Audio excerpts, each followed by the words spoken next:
ನಮಸ್ಕಾರ ವೀಕ್ಷಕರೇ, ನಿಮ್ಮ ತ್ವಚೆ ಮತ್ತು ಕೂದಲಿನ ಸೌಂದರ್ಯ ಕಾಲ ಯಾವುದೇ ಇರಲಿ, ನಿಮ್ಮ ಸೌಂದರ್ಯ ಕುಂದದಿರಲಿ, ದಿನಕ್ಕೆ ಕನಿಷ್ಠ 2 ಲೀಟರ್ ನೀರು ಕುಡಿಯಿರಿ. ಮುಖಕ್ಕೆ ಜೇನುತುಪ್ಪ, ಗ್ಲಿಸರಿನ್ ಹಾಗೂ ಲೋಳೆ ರಸಯುಕ್ತ ಮಾಯಿಶ್ಚರೈಸರ್ ಬಳಸುವುದು ಉತ್ತಮ. ತಿಂಗಳಿಗೊಮ್ಮೆಯಾದರೂ ಮೆನಿಕ್ಯೂರ್, ಪೆಡಿಕ್ಯೂರ್ ಮಾಡಿಸಿಕೊಳ್ಳಬೇಕು. ಬ್ಯೂಟಿ ಪಾರ್ಲರಿಗೆ ಹೋಗಲು ಆಗದಿದ್ದರೆ ಮನೆಯಲ್ಲಿಯೇ ಇವುಗಳನ್ನು ಮಾಡಿಕೊಳ್ಳುವುದು ಉತ್ತಮ. ಹೊರಗಡೆ ಹೋಗುವಾಗ ಸನ್ ಕ್ರೀಮ್ ಹಚ್ಚಿಕೊಳ್ಳಬೇಕು. ರಾತ್ರಿ ಮಲಗುವ ಮುನ್ನ ಪಾದಗಳಿಗೆ ವೈಟ್ ಪೆಟ್ರೋಲಿಯಂ ಜೆಲ್ ಹಚ್ಚಿ ಮೆತ್ತಗಿನ ಸಾಕ್ಸ್ ಧರಿಸಿ. ಗಾಢ ವಾಸನೆಯುಳ್ಳ ಪರಿಮಳ ದ್ರವ್ಯ ಬಳಸಬಾರದು. ಪ್ರತಿದಿನ ನಿಮ್ಮ ಮುಖದ ಮೇಲೆ ಬೆಳಿಗ್ಗೆ ಎದ್ದ ಕೂಡಲೇ ತಮ್ಮ ಲಾಲಾರಸವನ್ನು ಹಚ್ಚುವುದರಿಂದ ನಿಮ್ಮ ಮೊಡವೆ ಮತ್ತು ಪಿಗ್ಮೆಂಟೇಷನ್ಗಳು ಕಡಿಮೆಯಾಗುತ್ತದೆ.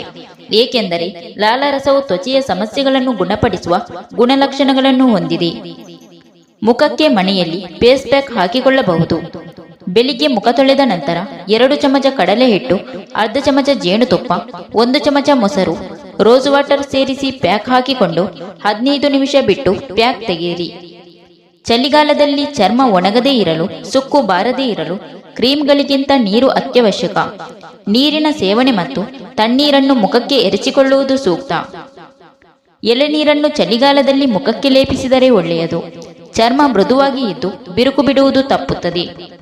ಚಳಿಗಾಲದಲ್ಲಿ ಪ್ರತಿನಿತ್ಯ ರಾತ್ರಿ ಕೈಕಾಲುಗಳಿಗೆ ಪೆಟ್ರೋಲಿಯಂ ಜೆಲ್ ಇಲ್ಲ ಕೋಲ್ಡ್ ಕ್ರೀಮ್ ಲೇಪಿಸಿಕೊಂಡು ಮಲಗಿದರೆ ಕೈಕಾಲುಗಳು ಬಿರುಕು ಬಿಡುವುದಿಲ್ಲ. ವಾರಕ್ಕೊಮ್ಮೆ ಇಲ್ಲ 2 ಬಾರಿ ಹಾಲಿನ ಕೆನೆಯೊಂದಿಗೆ ಮೈಗೆಲ್ಲ ಮಸಾಜ್ ಮಾಡಿಕೊಳ್ಳಿ. ಅರ್ಧ ಗಂಟೆಯ ನಂತರ ಸ್ನಾನ ಮಾಡಿ. ಇದರಿಂದ ಚರ್ಮ ಮೃದುವಾಗಿ ಇದ್ದು ಕಾಂತಿಯಿಂದ ಕೂಡಿರುತ್ತದೆ. ಸಾಮಾನ್ಯವಾಗಿ ಚಳಿಗಾಲದಲ್ಲಿ ಕಣ್ಣಿನ ಕೆಳಗೆ ಜಾಸ್ತಿ ಕಪ್ಪಾಗಿರುತ್ತದೆ. ಇದರಿಂದ ಪಾರಗಳು ಕಣ್ಣಿನ ಕೆಳಗೆ ಕೊಬ್ಬರಿ ಎಣ್ಣೆ ಹಚ್ಚಿ 1 ಗಂಟೆಯ ನಂತರ ಹಾಲಿನಲ್ಲಿ ಹತ್ತಿಯನ್ನು ಅದ್ದಿ ಒರೆಸಿ ತೆಗೆದು ನಂತರ ತಣ್ಣೀರಿನಲ್ಲಿ ಮುಖ ತೊಳೆದುಕೊಂಡರೆ ಕಪ್ಪು ಕಡಿಮೆಯಾಗುತ್ತದೆ.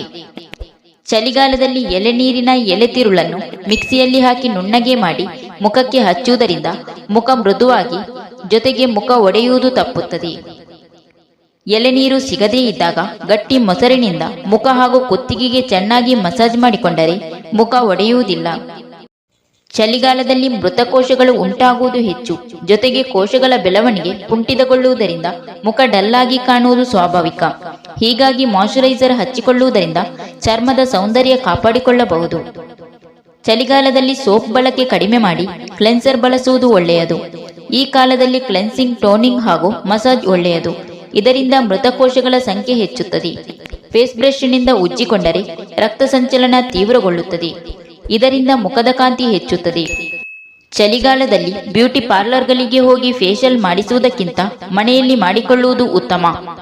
ಬಿಸಿ ನೀರನ್ನು ಸ್ನಾನ ಮಾಡುವುದರಿಂದ ದೇಹದಲ್ಲಿರುವ ತೇವಾಂಶ ಆವಿಯಾಗುತ್ತದೆ. ಮಾಯಿಶ್ಚರೈಸರ್ ಬಳಕೆಯಿಂದ ಇದನ್ನು ತಡೆಗಟ್ಟಬಹುದು.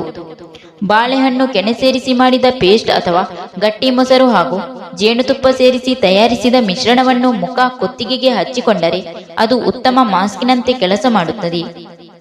ಮೊಸರಿಗೆ ಜೇನುತುಪ್ಪ, ಅರಶಿನ ಸೇರಿಸಿ ಚೆನ್ನಾಗಿ ಮಿಶ್ರಣ ಮಾಡಿ ಮುಖಕ್ಕೆ ಹಚ್ಚಿಕೊಳ್ಳುವುದರಿಂದ ಚರ್ಮದ ಸೌಂದರ್ಯವನ್ನು ಕಾಪಾಡಿಕೊಳ್ಳಬಹುದು. ವಾರಕ್ಕೊಮ್ಮೆ ಮೈಗೆಲ್ಲ ಎಣ್ಣೆ ಹಚ್ಚಿಕೊಂಡು 15 ನಿಮಿಷ ಬಿಟ್ಟು ಸ್ನಾನ ಮಾಡುವುದು ಒಳ್ಳೆಯದು. ಪ್ರತಿದಿನ ಕನಿಷ್ಠ 2-3 ಲೀಟರ್ ನೀರು ಕುಡಿಯಬೇಕು. ಹಾಗೂ ಹೊರಗಡೆ ಹೋದಾಗ ಕಡ್ಡಾಯವಾಗಿ ಸನ್ಸ್ಕ್ರೀನ್ ಹಚ್ಚಿಕೊಳ್ಳಬೇಕು. ಬೇಸಿಗೆಯಂತೆ ಚಳಿಗಾಲಕ್ಕೂ ಸನ್ಸ್ಕ್ರೀನ್ ಲೋಷನ್ ಅಗತ್ಯ. ಮಳೆಗಾಲ ಮತ್ತು ಚಳಿಗಾಲದಲ್ಲಿ ಕೂದಲಿಗೆ ಹೆಚ್ಚಿನ ಗಮನ ಕೊಡಬೇಕು. ಕೂದಲು ನೆಂದಾಗ ತಲೆಬುರುಡೆ ಸಮೇತವಾಗಿ ಒಣಗುವಂತೆ ಒರೆಸಿ. ಸಾಧ್ಯವಾದರೆ ಮಳೆಯಲ್ಲಿ ನೆಂದು ಬಂದ ನಂತರ ಶ್ಯಾಂಪೂವಿನಿಂದ ತಲೆ ತೊಳೆದುಕೊಳ್ಳಿ. ಕೂದಲು ಚೆನ್ನಾಗಿ ಒಣಗಿಸಿ ನಂತರ ಬಾಚಿಕೊಳ್ಳಿ. ನಿಮ್ಮ ಕೂದಲನ್ನು ಬಿಗಿದು ಜಡೆ ಹೆಣೆಯಬಾರದು. ಹಗುರವಾಗಿ ಜಡೆ ಹೆಣೆದುಕೊಳ್ಳಬೇಕು. ವಾರಕ್ಕೊಮ್ಮೆ ಕೊಬ್ಬರಿ ಎಣ್ಣೆ ಬಿಸಿ ಮಾಡಿ ತಲೆಗೆ ಮಸಾಜ್ ಮಾಡಿ. ಚಳಿಗಾಲದಲ್ಲಿ ಹೆಚ್ಚು ಸುವಾಸನೆ ಇಲ್ಲದ ಹೂ ಒಳ್ಳೆಯದು. ತಿಂಗಳಿಗೊಮ್ಮೆ ಮೆಹಂದಿ ಪುಡಿಗೆ ಮೊಸರು ಸೇರಿಸಿ ಕಲಸಿ ತಲೆಗೆ ಹಚ್ಚಿ 1 ತಾಸು ಬಿಟ್ಟು ತೊಳೆಯಿರಿ. ಇದರಿಂದ ಕೂದಲ ಆರೋಗ್ಯ ಮತ್ತು ಅಂದ ಹೆಚ್ಚುವುದು. Thank you for watching. Video ಇಷ್ಟ ಆದರೆ ಒಂದು ಲೈಕ್ ಮಾಡಿ, ವಿಡಿಯೋನ ಎಲ್ಲರಿಗೂ ಶೇರ್ ಮಾಡಿ, ಚಾನಲ್ನ ತಕ್ಷಣ ಸಬ್ಸ್ಕ್ರೈಬ್ ಮಾಡಿ.